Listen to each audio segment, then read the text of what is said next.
नमस्कार प्रेक्षकांनो, आपण पाहत आहात व्हॉइस ऑफ लोकस्वराज्य आणि मी दीपक शिंदे. स्वागत आहे आपले व्हॉइस ऑफ लोकस्वराज्यमध्ये. एक अत्यंत गंभीर आणि चर्चेत असलेलं प्रकरण, एका एज्युकेशन सोसायटी पुण्यातील शिक्षक भरतीतील कथित घोटाळा.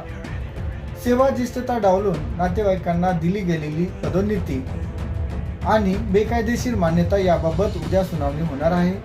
संस्थापकांची मुलगी यांना शिक्षक भरती बंदी असतानाही अनुदानित पदावर मान्यता मिळाल्याचा गंभीर आरोप त्यांच्यावर आहे.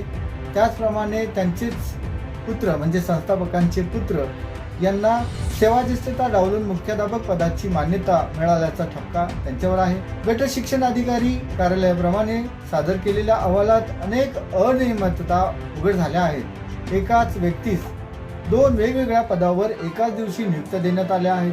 हजेरी पत्रक नोंदी गायब आहेत. नातेवाईकांना दिलेले अनुदानित लाभ यामुळे उच्चस्तरीय चौकशी समिती गठीत करण्याची शिफारस करण्यात आली आहे. उद्याच्या सुनावणीत या प्रकरणाचा निर्णायक टप्पा ठरू शकतो.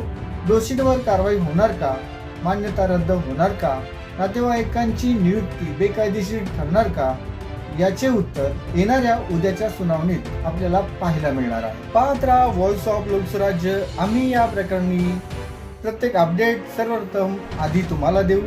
व्हिडिओला लाईक करा, शेअर करा आणि आमच्या चॅनलला सबस्क्राईब करायला विसरू नका. आपण उद्या नक्कीच भेटू. सुनावणीत उद्या काय होणार आहे ते आपल्याला नक्कीच कळेल. धन्यवाद.